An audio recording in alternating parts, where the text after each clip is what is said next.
have on here what he sees as like the means of achieving a libertarian society, and then when we ask that, we can throw that in there as well. But I don't find that like super important because I think his guess is. If you're in the VH live stream, what's up? Block interviews happen in a couple minutes. We're starting a bit earlier. Continue what you were saying.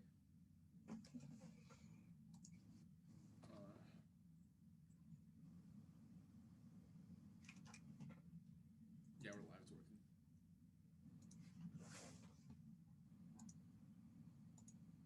I have strep, by the way, so I'm like I have a nice clogged nose the entire time.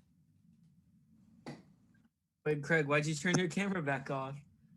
Oh, I'm still here. I'm just. I like the LED lights, Craig. Cheers. I don't turn them off ever. So.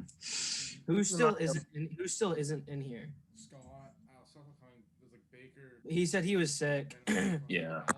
Baker, dude, I haven't talked to Baker in forever, man.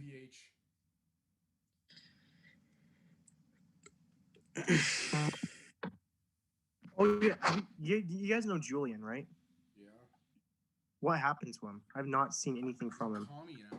That's all I know. He's a commie again? Yeah, but his critiques of like Austrian econ and stuff are so bad. I think he's a democratic socialist, allegedly. Everyone, like Nick. I saw he posted somewhere like, "Oh, Marx's simple MCM equation proves exploitation. How do people reject this?" Exploitation is when we have. All right, exploitation is when we have a mathematical equation for it. Okay. Yep. Marx has proved so much with that point.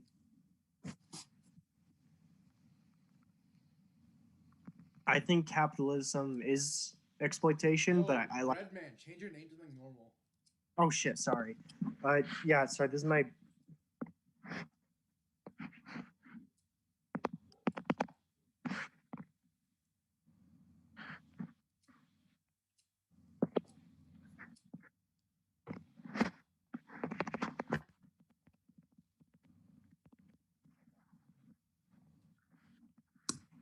There, got it.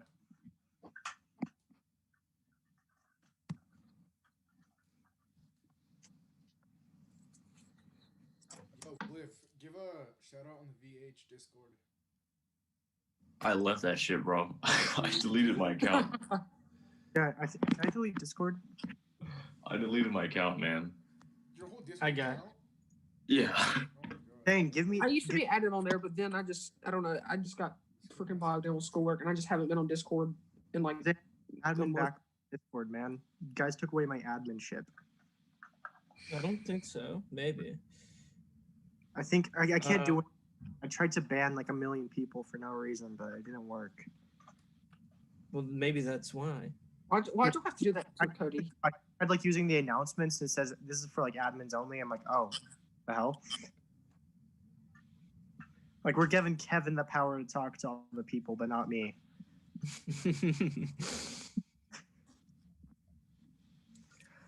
All right. So for the most part, I think we'll do. Last time I'll answer like do the introduction and ask the preliminary questions, and then if anybody wants to go from there.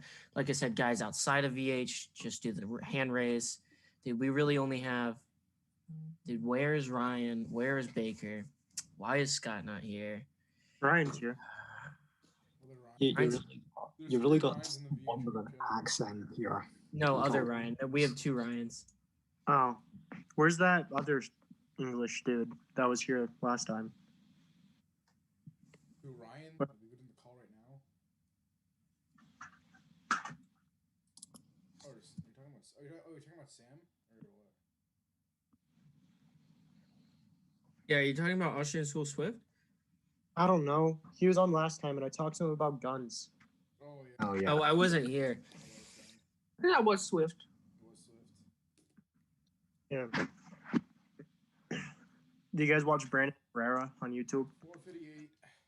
Herrera. The name sounds familiar. Yes, he's the AK daddy. Webcam's on, hose. Greg? Mm-hmm. Turn it on right now. Okay.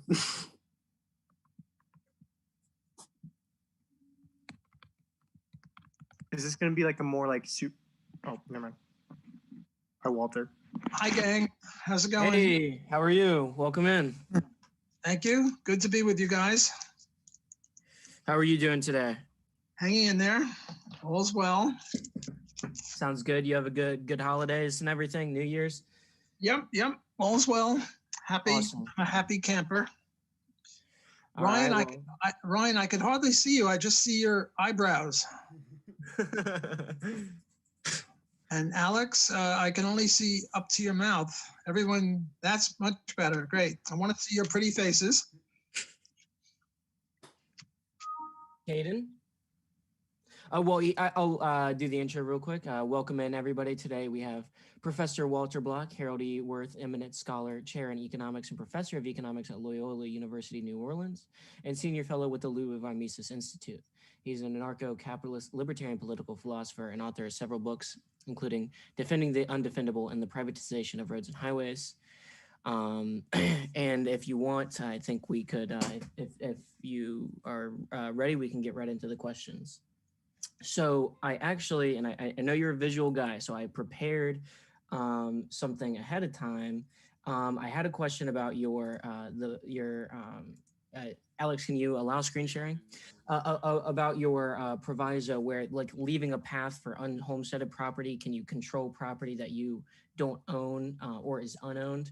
So I actually drew up a couple scenarios with these, the blocking proviso, and I kind of had, let's see, screen one, here we go. Okay, so we have here, let's see, the first scenario is that you have A, which is not owned, and B is owned and C is owned. B has to leave a path. Does C also have to leave a path, or is it only the person immediately around the unhomesteaded property? In other words, does C have to leave a path for D? Right. Does C have to leave a path for D to get to B to get to A? Yeah, I think it's the same principle. It seems to me that if C doesn't allow a path, then C, along with B, own A area, even though they haven't homesteaded it. Mm-hmm. So I would say yes. C also has to leave a path. So here's where like I find this weird. So say you have like person Z who's like all the way across the country. And he's like, hey guys, I saw on the news that there's this unhomesteaded area in Mississippi, and he's in Washington. And he's like, all of his neighbors, all the roads around him, he's like, you guys have to let me go on your property so that I can get to this unhomesteaded area all the way across the country. What do you think about that? Or because of things like airplanes and things like this, would where do we draw the line, I guess? Well, my answer to that tough question is shut up. I'm kidding. That's the answer. A lot of times we libertarians get when we provoke non-libertarians into questions like that. So I withdraw the shut up. Let me bring in two considerations. One is we would have private roads all over the place. Right. And there'd be roads from Mississippi to Washington and to Massachusetts or Taxachusetts and Canada as well. So the problem wouldn't arise. Okay. A second answer I would give would be the issue of a continuum. So what's a continuum? A continuum is, take statutory rape age. We know that if you go to bed with a 5-year-old girl, you're a statutory rapist, even if she agrees, because we don't think she's capable of making any such agreement. On the other hand, if you go to bed with a 25-year-old woman and she agrees, well, you might be guilty of God knows what, but you're not guilty of statutory rape. Right. Because we think that she is capable of agreeing to go to bed with you. Well, what about a 15-year-old girl or a 16-year-old girl? Where do you draw the line? Mm. And the answer is you can't. Or there's no solution, or there's no unambiguous solution. We, somewhere around 15, 16, 17, 18, I don't know where. Then you get sort of all sorts of anomalies. Well, suppose it's a 16-year-old boy and a 15-year-old girl. Is that different than a 15-year-old girl and a 50-year-old man? Right. And in other words, it's not that libertarianism can't solve the continuum problem, it's that no one can solve it. And you just have to be arbitrary about it. So I would say, you know, you're giving me Z is in Mississippi and A is in Seattle or something like that. And I would say, well, you know, how far do you want to go? How about going to Mars or or to China or something like that? So that would be one answer. And I would say, yes, C has to allow D in and D has to allow E in. But if you keep pushing and pushing, eventually I'm going to say, hey, that's another answer. A third answer is, you know, there's that expression, the medieval people do not suffer a witch to live. In other words, if there's a witch, you have to kill her. Well, Right. Libertarianism do not suffer unowned property to exist. Right. Namely, my motto is if it moves, privatize it. If it doesn't move, privatize it. Since everything either moves or doesn't move, you privatize everything. Right. And A is horrible. A is an abomination. A is hated by God if you're a religious libertarian. We don't want A. We don't want, you know, Ayn Rand would say A equals A. We don't want A. A is evil. And when we allow a path from B to get into A, well, now B owns the A area, or C owns the A area, depending on who's going through. So the whole problem disappears. In other words, you can have a, what do you call it, a gated community? And a gated community is nobody can get in there, but it's all owned because the owners of the gated community homesteaded it. And you, Zane, have no right to get in there. And, you know, we don't want you. It's our gated community. Right. So those are the three answers that I give, but I want to applaud you for what? For extrapolating, for asking a very important question. Well, I hope I have two more scenarios, and I hope you can answer these as well. Shut up. I have to compliment you first. Okay, sorry. I'm into big shut-upping. Not a problem. You know, Murray Rothbard handed on a baton to me. You know, if you're in a relay race, you hand on a baton to the next guy in the relay. Well, I'm trying to hand on batons that Murray handed on to me.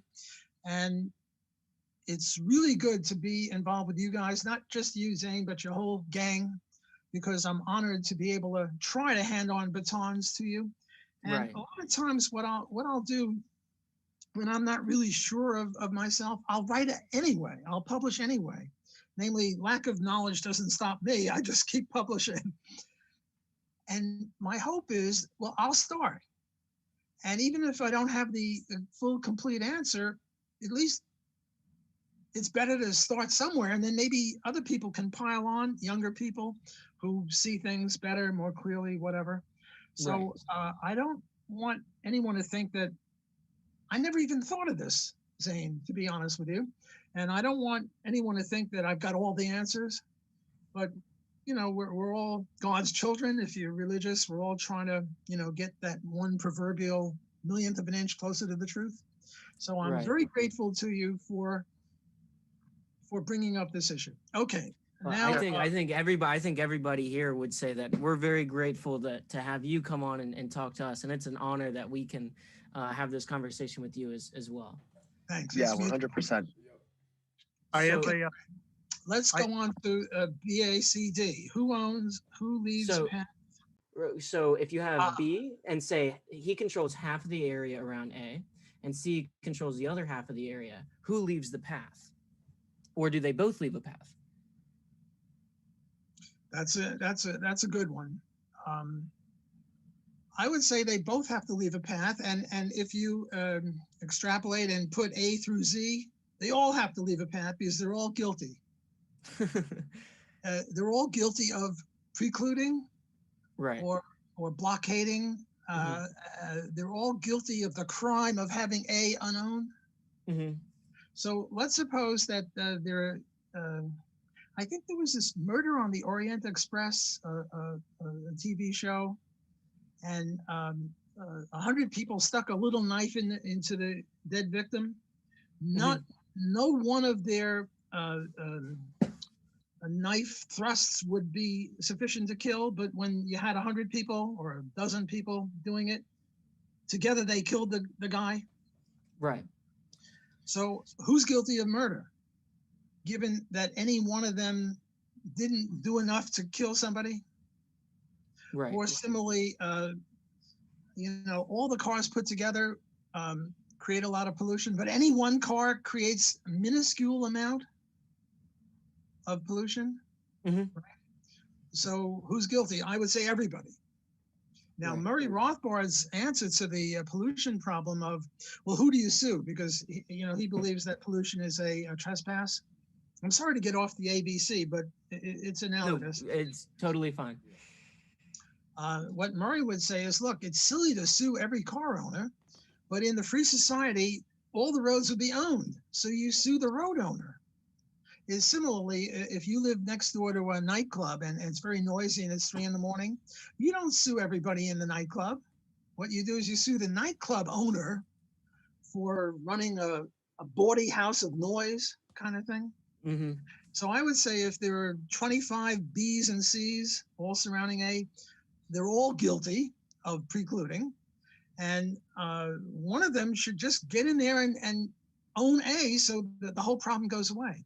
Right. In other words, the reason we have a problem is because A is unowned. Mm-hmm. The solution is not so much to have paths and this and that and the other, but the solution is somebody Homestead get in there, somebody get in there and homestead A, and now the problem goes away. Right. But if nobody wants to do that, and I'm into arguendo and hypotheticals, well then everyone has to leave a path. Okay, so I think that this next one, obviously, with everything you've just presented, will be pretty easy. And I think we have the answer for this, and that is, so say I'm on this side of the road, and there's a road that goes all the way, and on the other side of the road, there's unowned property. Can I cross the road in order to get to and homestead said property? This is sort of like, why did the chicken cross the road? Right. To get to the other side? Well, in my book on road privatization, I have that one. I haven't finished it yet, but I'm about. Okay. Well, in my, can I, what do you call it? Can I use your diagram? Can you give me permission, please, to use your diagram? Sure, of course. See if I can link up. How do we do this? Remote control. There we go. I gave you remote control, I think. So you should be able to. Okay.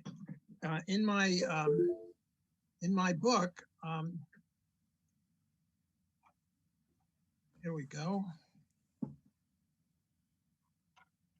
I say, okay, here you own a house. This is your house. Mm-hmm. And there are 4 roads around you. Mm-hmm. And one of the objections to private roads is that the one guy owns all the roads around you. And he says, okay, you can get out, but every time you get out or in, you have to pay me $1 million. And what I say is, that's bloody unlikely. See, right now, when you buy a new house, what you do is you have this thing called title insurance. Let me write title, T-I-T-L-E. I don't know why my handwriting is so messed up. T-I-T-L-E,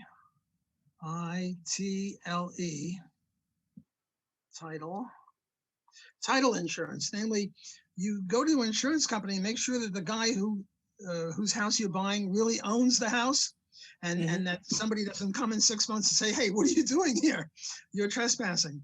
Well, now what we would have, in addition to title insurance, we would have this thing called access insurance. Access insurance. Namely, before you got in there, you'd go to the road owner and you'd say, hey, what's the deal? How much will you charge me to come in and out of my house? And the road owner has a great incentive to be very reasonable and say, well, look, I'll never charge you more than I charge anyone else. Or you can get in and out for free. Why? Because the road owner wants people to build houses and factories and stores on the side of his road. And if he doesn't obligate himself to be reasonable, nobody's going to come to his road and he's going to lose money. Right. So that would be the solution. So if you want to get from, I don't know why, here, if you want to get from this point over here, call it point A, and you want to go to point B, the road owner is going to be very generous to you. And if he's not, you're not going to go there in the first place. And there might be exceptions like a gated community where you just can't get across this road at that spot. So I think the Right. market, the magic of the market would take care of that problem. Okay. And I have on the oh, go ahead. sorry, I have a question as well. This regards mainly Zane. I think Zane mentioned airplanes and such as a means of transportation. What do you think about the privatization of like the airways above the land that you own? Like, Well, there is this thing called the ad colon doctrine. Ad colon, COELUM. Boy, my handwriting needs a little work. So what's the ad colon doctrine? Can I erase everything and start again? Absolutely. Not a problem. Let's see, where do we, Here, let's if we go up to eraser right here, and we it can. says you cannot start screen share while other participant is sharing. Okay, if you want to start your own paint, I can stop sharing right now, and then you can share your screen. Okay, great. Let me have. Oh, there's Biden eating an ice cream cone. Who knew? Oh, sorry, that's my Zoom profile picture. Turn on your webcam, Dan. thanks, Dan. I'm in the car right now, so it's really dark, but Better put on cool glass. Okay, I'm gonna now start sharing a screen. Here we go.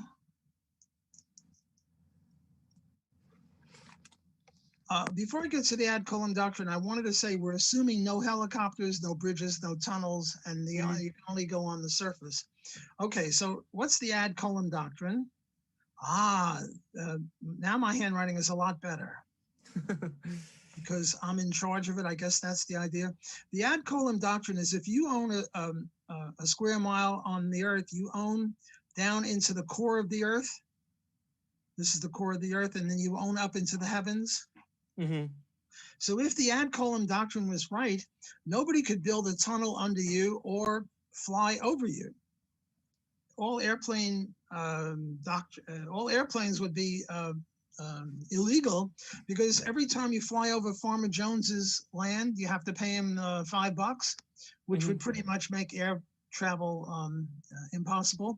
Also, you couldn't have a thing called slant drilling. What's slant drilling? You drill down here and then under your neighbor's area. Right. Because he would own this area and you would own that area. Is that clear? Right. The problem with the ad colon doctrine is that it's incompatible with Lockean homesteading theory. Lockean homesteading theory says you own stuff.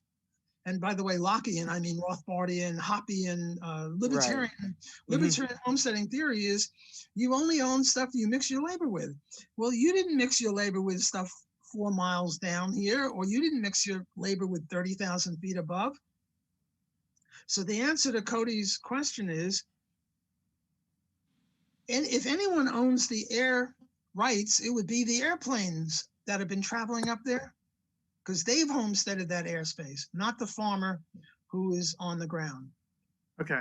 And a little continuation of that, say like a complete hypothetical, say someone like builds a bridge right over your land. Do you think that's allowed, even if like it hurts your production of a product or something? In my book on roads, one of the things that I came up with was the idea that you don't want to have what is it? Expropriation or eminent domain? Eminent domain. yeah, I think that's what it is. We don't want to have, The government thing, right? in Canada, they call it expropriation. We call it eminent domain in the US. So look, suppose, where are you guys? Are you all in the same city? I'm in. No, we're all across the world. We even have a Scottish person in here. Oh, wow. Okay. And in Dane, I believe. Cody, what city are you in? I live in a little kind of suburban town called Windsor. It's by Fort Collins. Windsor is near where? What big city? It's kind of by Colorado. Denver. Can't hear you. It's kind of by Denver a bit. Okay, so here's Denver, and here's New Orleans. And I want to build a road from Denver to New Orleans or New Orleans to Denver. And what I'm going to do is I'm going to buy up this little bit, and then I'm going to buy up this little bit, and then I'm going to buy up this little bit. And then all of a sudden, my favorite cartoon character is Cartman of South Park. Where I live. Cartman owns this area here. And, Cartman's famous statement is, screw you guys, screw you guys, screw you guys. So that's what Cartman says, screw you. I'm not selling. So what I do is instead of Denver to New Orleans as the crow flies, I go this route or that route or this route. And the difference between, this point here and this point here is only 2 or 3 miles, right? Right. And then Cartman is too smart for me because now Cartman owns this entire area. And he says, if you want to buy my area or you want to get through, it's $1 trillion or I'm not going to let you do it anyway. So the idea is we have to have eminent domain if we want to have roads. Mm-hmm. So I have to tell you a little story. My son and I, when he was around 15, we discussed nothing but this for about a year or two. And there's this guy, Gordon Tullock, who's a pretty famous economist, Gordon Tullock. He and I got into it over this business here. Cody, I am going to answer your question. It's a circuitous route. I'm a professor. I'm never supposed to answer questions directly, so you have to give me some leeway, but I'm getting to the bridges. So the question was, can you build a bridge over Cartman's land or a tunnel under it? And the answer is yes, you can, because we don't believe in ad colum.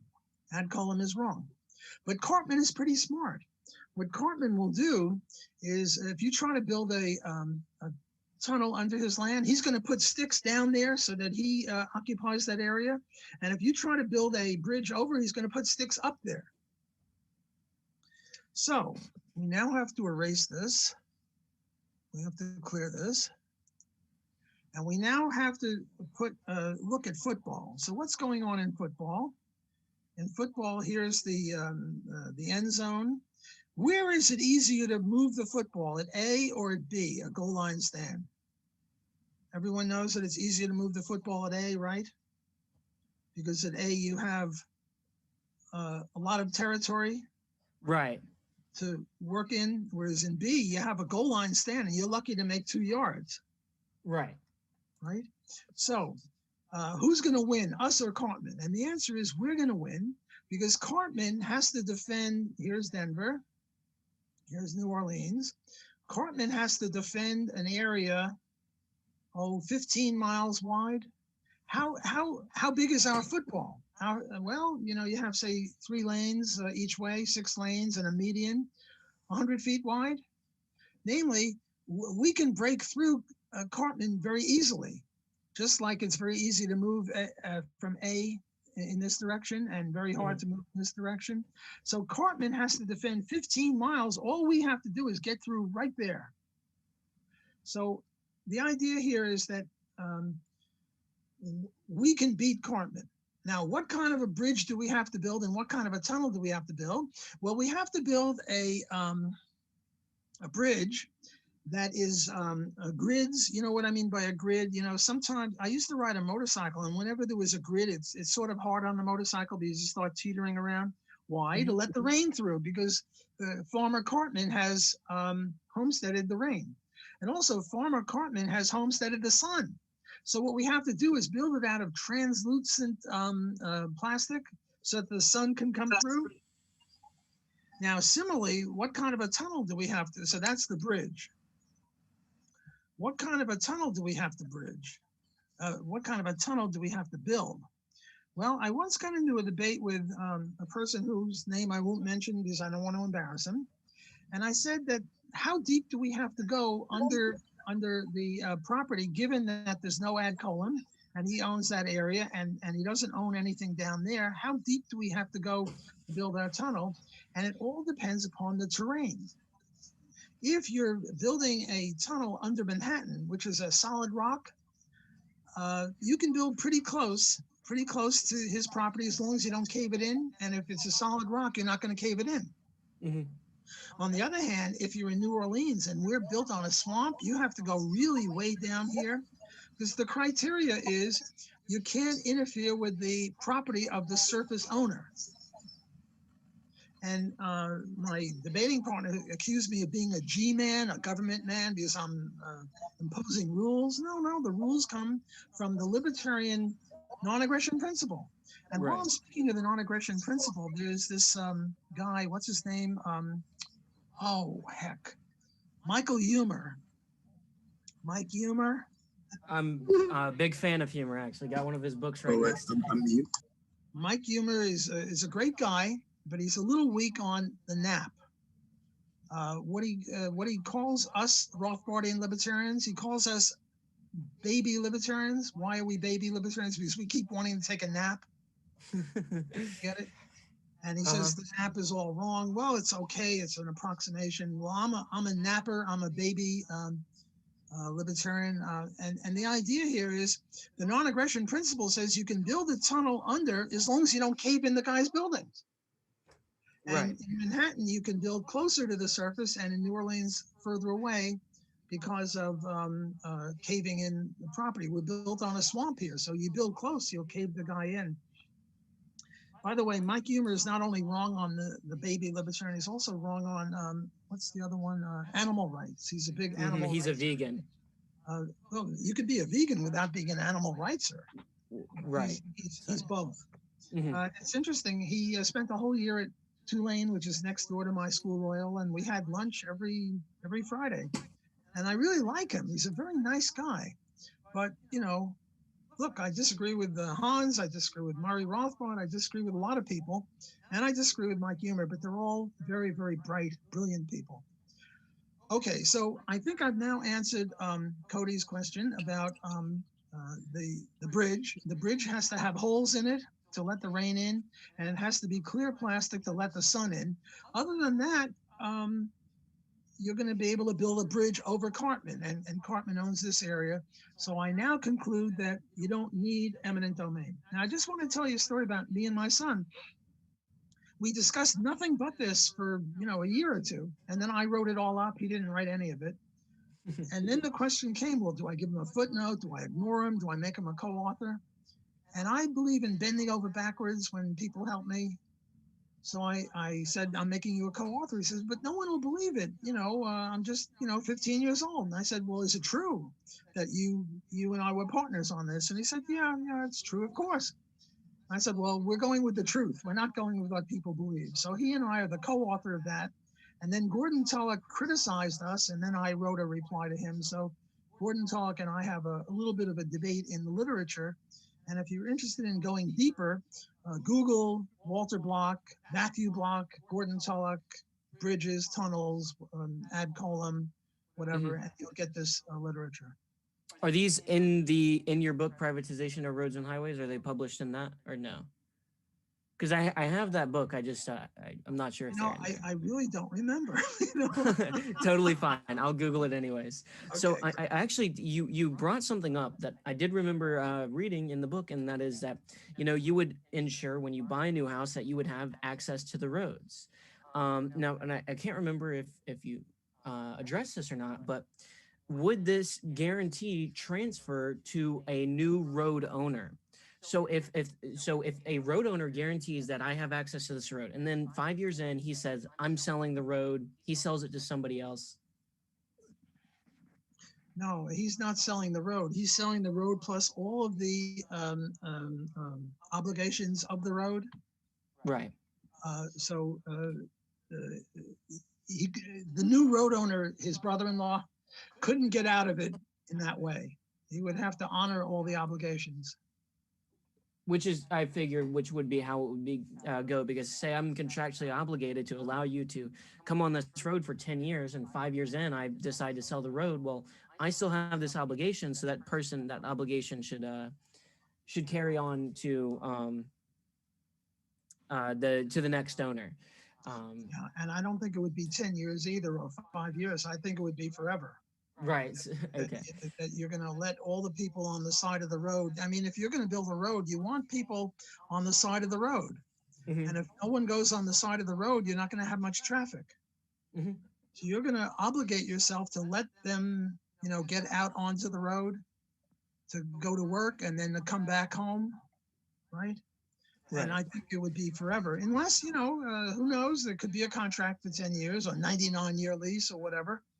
In which case, after 99 years, the road owner is pretty much going to own all that stuff. Mhm. He's going to be able to say when you can get in or out. And in effect, he would really own all the property. And, some people might be willing to sign a contract like that as well. Right. I'm so intrigued by this book because there's pretty much every problem that you're presented with. You come up with all of these solutions, and it amazes me because it's like you're one person. And like when you think about the magic of the free market and competition and all these things, like if you can come up with all of these ideas, I can only imagine what is possible when you add in the mixture of what is the free market of and ideas and competition and all these things. So if anybody watching, if you haven't, I would definitely check out his book on roads and highways. Well, you're very kind to say that, but I have to say that we all stand on the shoulders of people who came before us. In many, many ways, I stand on the shoulders of Murray Rothbard, and he's the one who started in with this homesteading business and Lockean homesteading and private property rights for me. And all I did was extrapolate and I applied it to roads. He never really applied it as fully as I did to roads. I remember I have a whole book on blackmail. Where did I get this from? There was one sentence or maybe two sentences in Man, Economy, and State where he said blackmail should be legal. Mm-hmm. And I just sort of ran with it, but he started it. By the way, Murray Rothbard stole a lot of my ideas. It's true he published 30 years before I ever thought of them, but he stole my ideas. Yeah, one question. You seem to be at odds with a lot of other libertarian writers with, and I wanted to hear your opinion on it. Not going to argue with it or anything, but it's on the topic of intellectual property. We were just talking with Stefan Kinsella last week, and he is a major intellectual property guy. If I'm not mistaken, you as well as Murray Rothbard thought that there could be some intellectual property. Then sorry to interrupt you. My mom just talked to me. She said my brother blew out a tire. I gotta go. So you gotta go. All right. Yeah, I'll probably join back in a bit. I'm sorry. Okay, no worries. All right, see ya. Take care. I hope your brother is okay. Yeah, thank you so much for answering my question. By the way, Mr. Block. My pleasure. My pleasure. Yep. Have a lovely day. Take care. Good to have you briefly. No, I'm a Kinsellian on this one. Oh, okay. I'm a total Kinsellian. The idea here is you can only have property and stuff that's scarce. Mm-hmm. You now have a nice shirt, I see, Zane. It's a lovely shirt, and I'm going to grab it. Right. Well, now if I grab your shirt, you don't have it, and I have it. Well, I stole it from you. But if you invented 2 + 2 = 4, mm-hmm. and now I saw you writing it on a board, and I took it, and now I have it, you still have it. So I didn't take it from you. Right. So I'm in total agreement with like Kinsella on this. For some reason, I thought that you did hold the position that intellectual property could exist, but not because I think it was, and one of the defending the undefendables, one of the chapters was on the intellectual property denier or something like that. And so I got the impression that you might be in favor of intellectual property. No, I think there is such a thing as intellectual property, and the law now protects it, but it should not protect it. I see. And, there are really two ways to look at this. One is deontological, and the other is, utilitarian. Right. So from a deontological point of view, it's very clear that intellectual property is unjustified. Girl A puts her hair up in a ponytail. Girl B sees this and puts her hair in a ponytail. Well, girl A still has a ponytail. So right. I think that if girl A went over to girl B and started slapping her around and undoing her ponytail, that would be, that would be assault and battery. Right. So, but on the other hand, the question comes, well, if we don't have intellectual property, what's going to happen with computer code, with new inventions and I don't know, songs and stuff like that? And now it's an empirical issue. And in my view, initially, when you institute a copyright or what do you call it, a patent system, it probably will have positive benefits on innovation because the supply curves slope upward. There's the quantity, there's the price, there's the supply curve. And the more you give, the more quantity you'll have.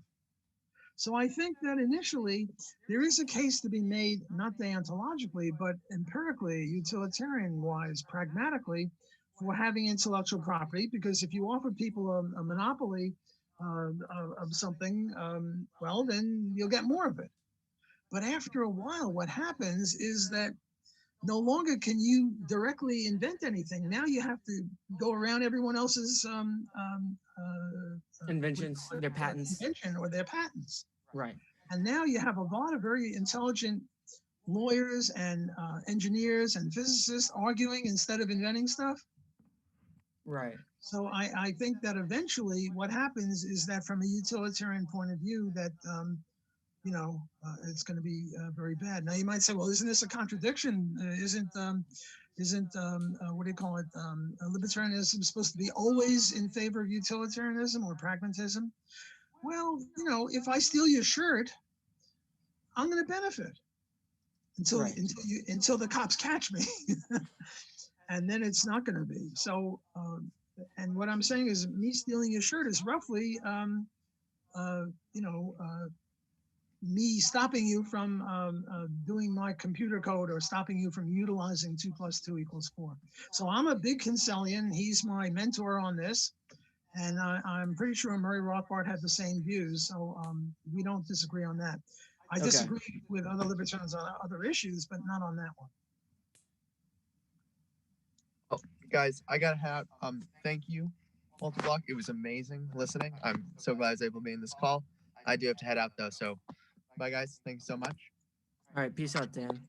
So my next question has to do with. Zane, let me interrupt you. Are there other people that have questions? Because we seem to be losing other people, and maybe if somebody else has to leave, they could ask a question before they go. Yeah, Pan said that he has something he wants to ask. So Pan, if you want to go. Yeah, so this might not be the world's best question. I'm not as familiar with Lockean property ethics, but from my understanding, there's not only the homesteading, but also the just acquisition principle, right?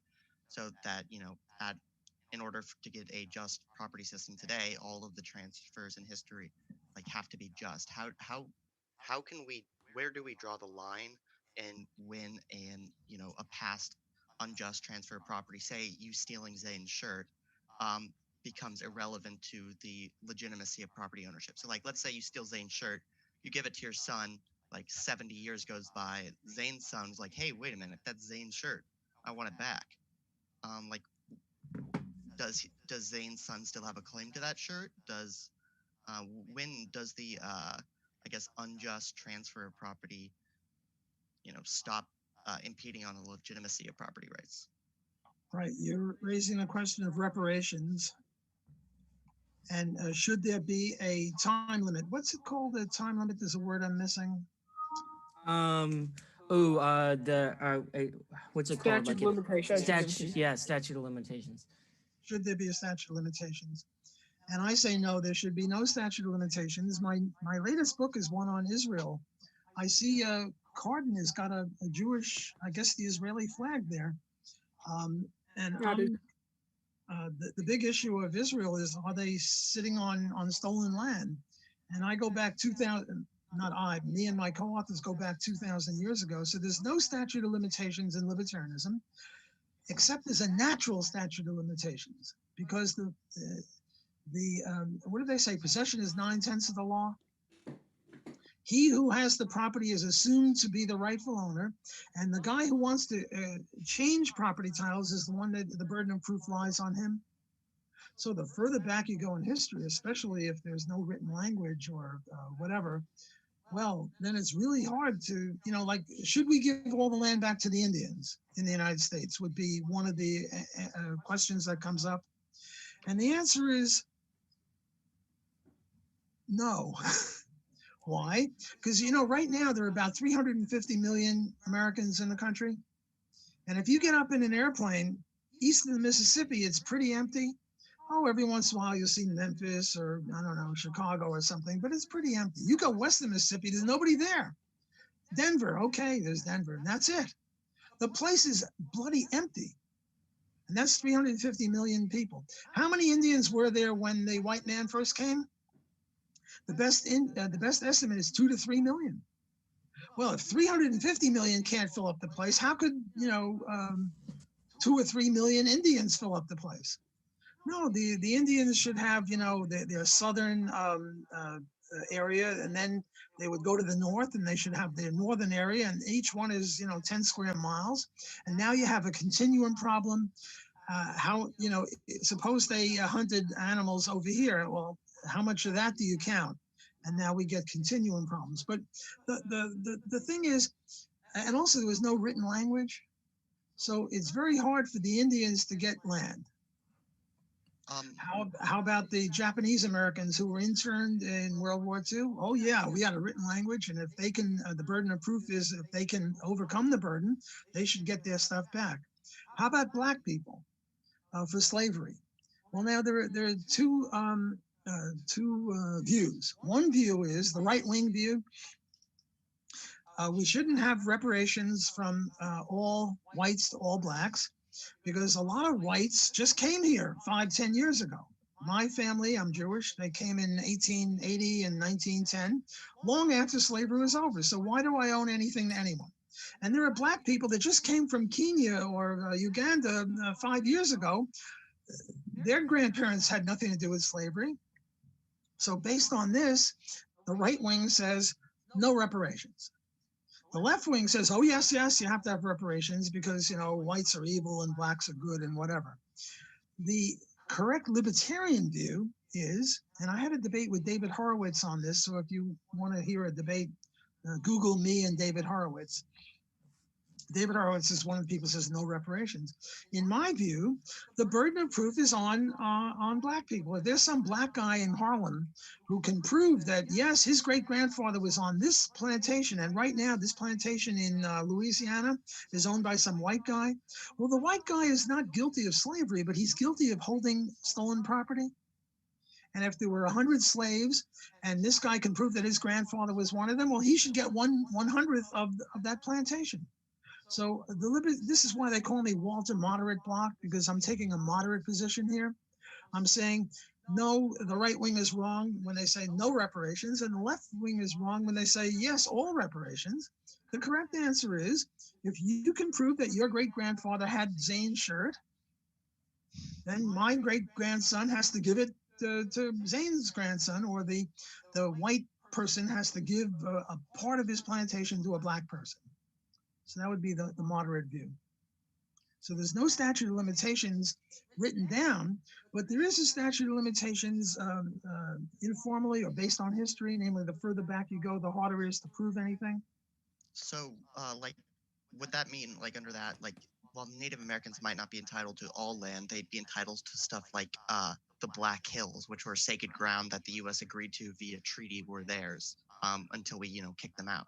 Right, so there's documented evidence, it was an official treaty, and now it's Mount Rushmore.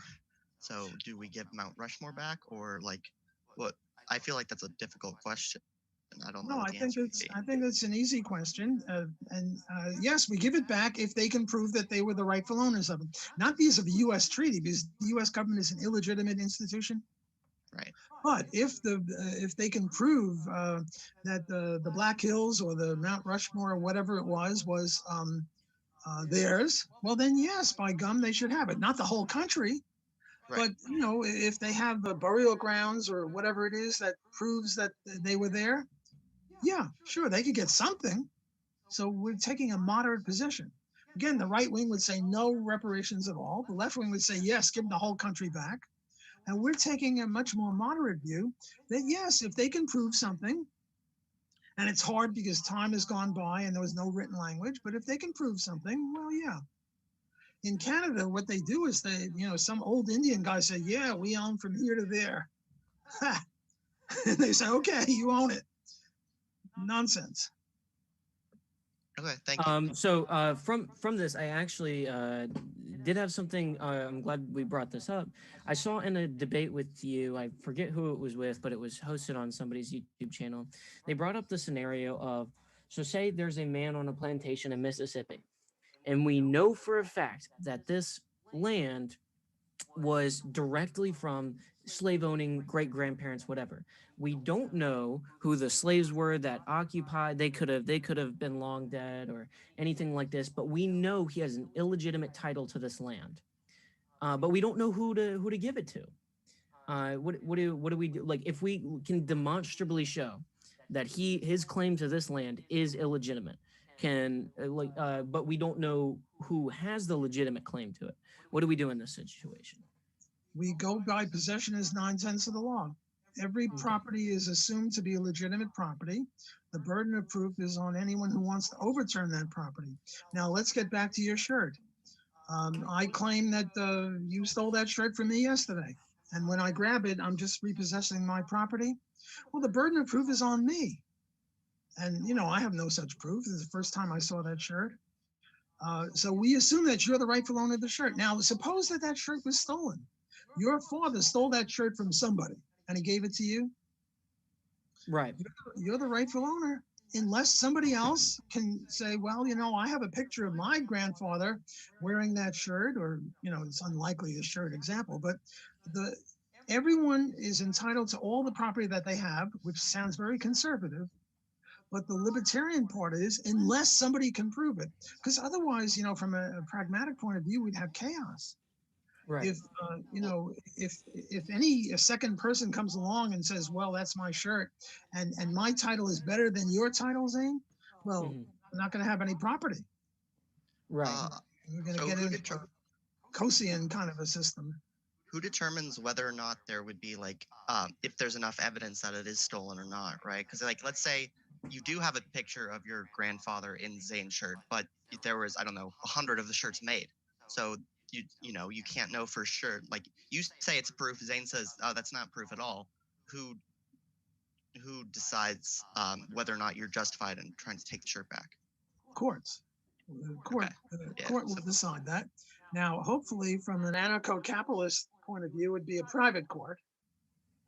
But if we're minarchists, limited government libertarians, then the government court. You go to the government court.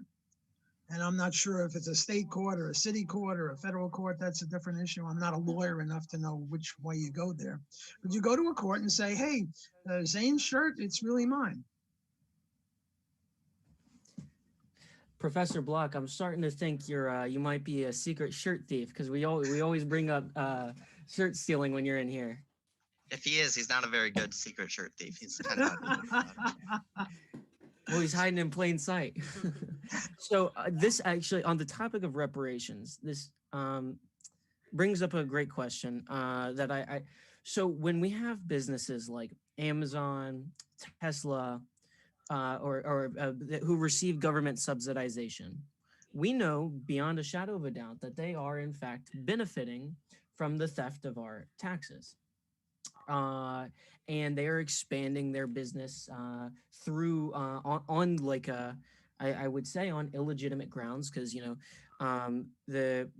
and I know it gets into like a slippery slope and like a continuum problem, because we all benefit from the roads and things like this.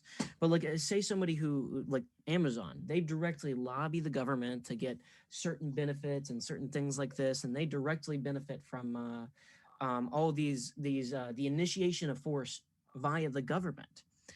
When we get to a voluntary society, do we have a claim against those people who, before we were there, directly used the government's initiation of force against us? Well, what you're really talking about is crony capitalism now. Let me tell you a little story. The New York Times interviewed me, and they were trying to figure out what is libertarianism. And I didn't know, they were trying to do a hit piece on Rand Paul. This is in 2015, when Rand Paul might have been candidate for the Republicans. Mhm. And they, what is libertarianism? What's the view here? What's the view there? And either they weren't getting it, or they were too stupid. And I don't believe they were too stupid. They were bright guys that interviewed me. And so finally, I gave them the atom bomb of libertarianism, voluntary slavery. I gave him the idea that voluntary slavery is legitimate, and I gave him the example of, suppose my son, God forbid, had a dread disease, and the only way to cure him is with $20 million. But I don't have $20 million, but you are a very rich man, and you want me to be your slave, and I'll come to your plantation and pick cotton or give you economics lessons, and you can whip me or kill me. Would this be a legitimate, contract? And as in all contracts, both sides benefit in the ex ante sense. I value my son's life more than my freedom. You, the rich guy, value my servitude more than the 20 million. So you give me the 20 million, I give it to my son's doctors, and now I come to your plantation. Is this a legitimate contract? And I said yes.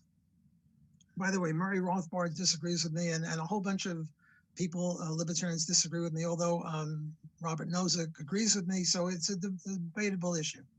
So anyway, they wrote the thing up, and guess what they said? Block favors actual slavery. Actual slavery, come on, give me a break. I'm not talking about actual slavery, I'm talking about voluntary slavery.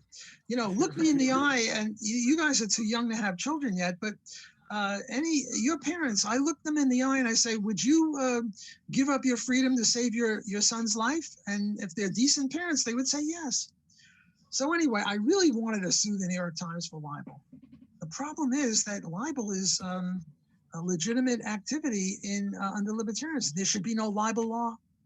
Because what is libel? Libel is a theft of reputation. I now say that, who am I going to pick on? I'm going to pick on Alex. Alex takes a bath with a rubber ducky. And I brooded about that. Alex takes a bath with a rubber ducky, and no one will play with him. No one will work with him. They'll kick him out of school, and, his girlfriend will break up with him. And, I've libeled him. Have I stolen anything from him? No, because yes, I ruined his reputation, but paradoxically, he doesn't own his reputation. Rather, his reputation consists of our thoughts about him, and he doesn't own our thoughts. Now, paradoxically, reputations be safer without libel laws, because, with libel laws, where there's smoke, there's fire, and, somebody says something, and rich people would have a better shot than poor people. But that's a different issue. The issue is, I really wanted to sue the New York Times because that was pretty nasty of them to say that I favored actual slavery. On the other hand, I would have to sue them under libel laws, which I think are illegitimate. So I came up with an excuse or a justification, namely that they are part of the crony capitalist system. They are not laissez-faire, actors. They are a mouthpiece for the government. They contribute money to the government, which I regard as giving money to criminal gangs. So that was my justification for it. Right. Okay. So if I'm understanding correctly, let me just continue. So what I'm trying to say is that Apple or Amazon or any of these people, Google, the ones that are canceling everybody, they just canceled Ron Paul, for God's sakes. Right. They are not part of the laissez-faire capitalist system. They are hand in glove with the government. They get all sorts of benefits from the government.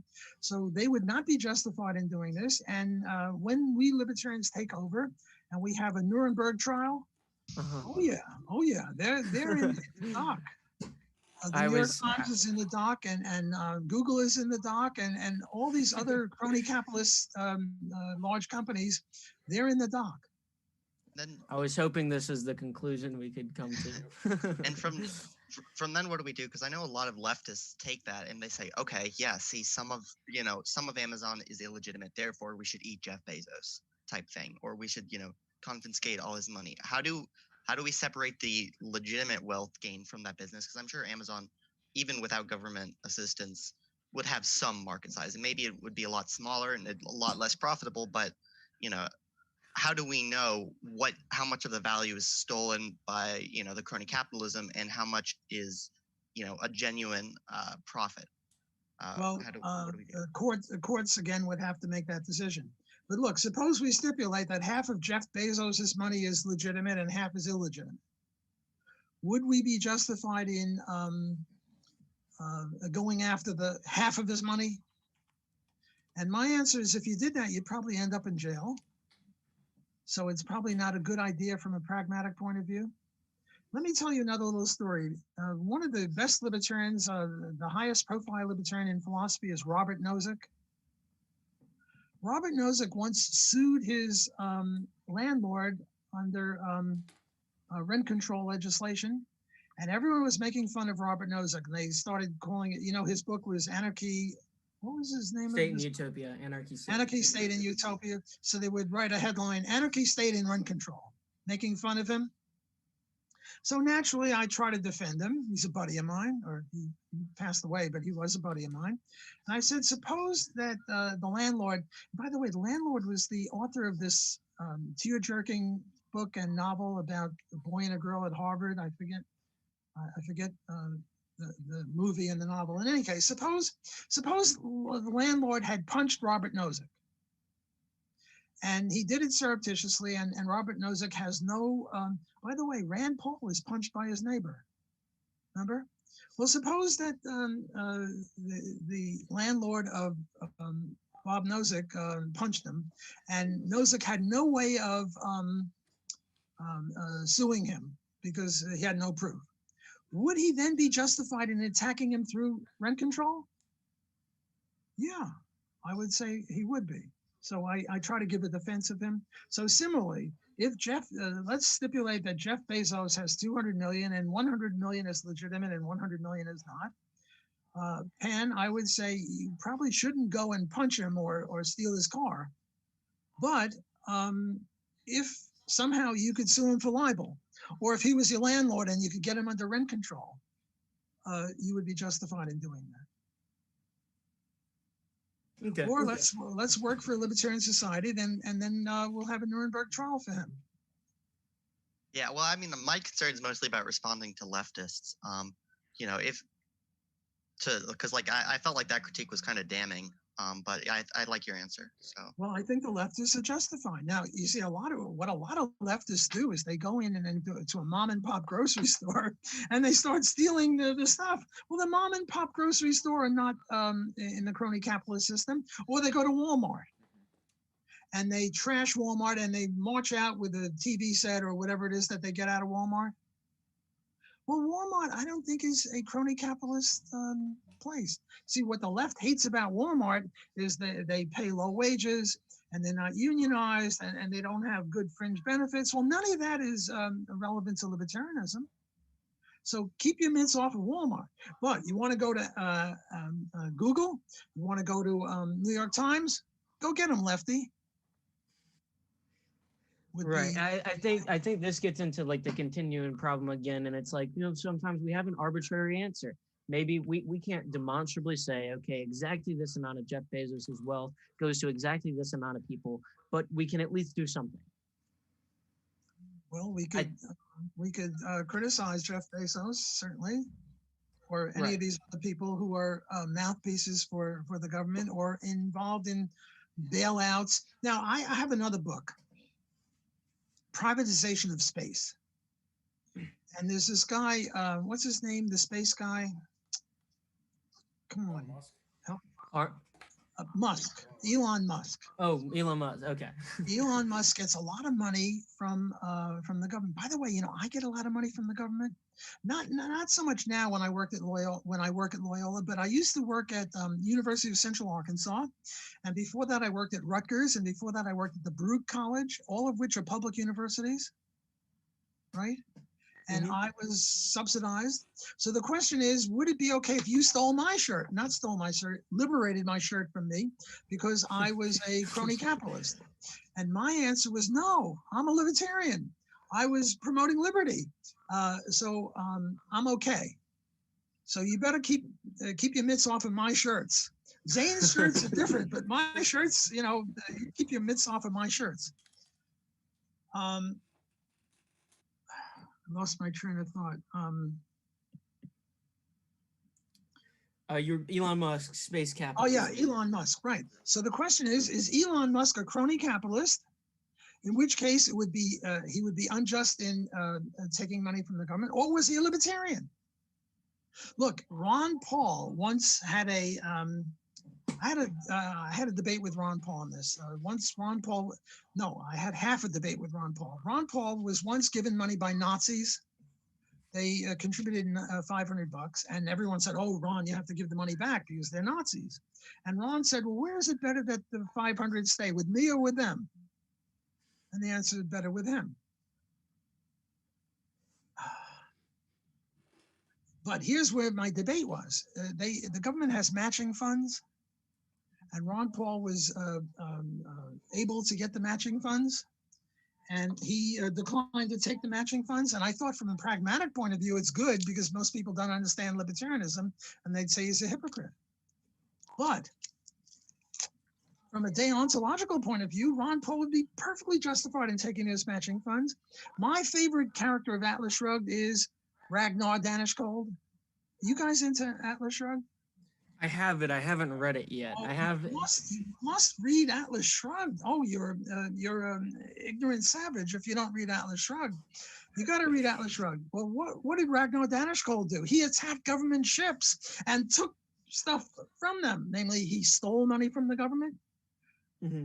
No, he liberated money from the government. Right. So Ron Paul should have accepted government funds, just as I accepted government funds when I taught at Rutgers University or Stony Brook University. Mm-hmm. So my answer is yes, it's okay to. So with Elon Musk, so in the book, what we did is my co-author and I, we started reading a whole bunch of Elon Musk speeches to see if he was a libertarian.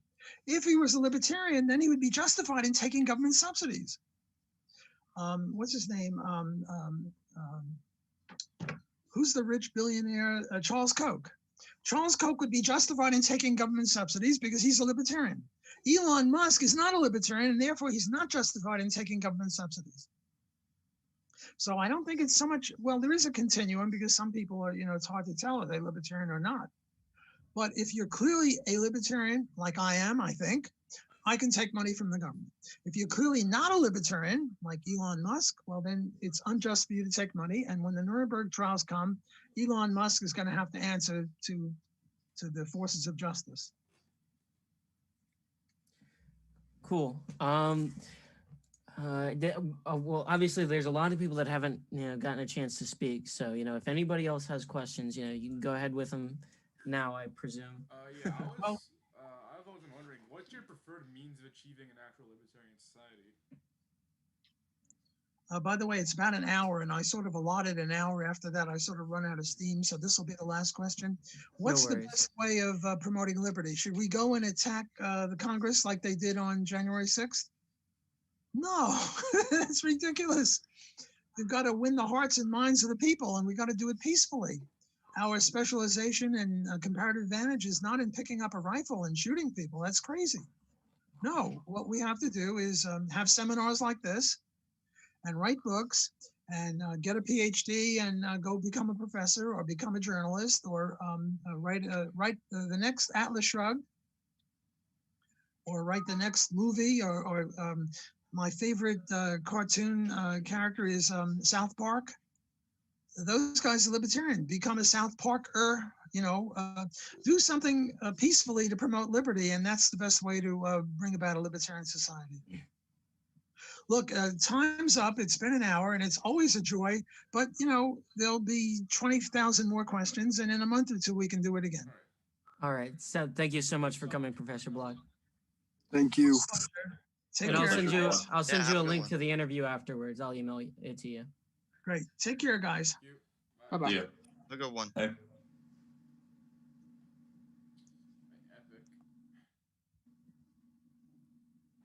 Yeah, Alex, you didn't have the faces on the screen for like the first 30 minutes. At the start of the stream, when you were screen sharing, the faces were covering things.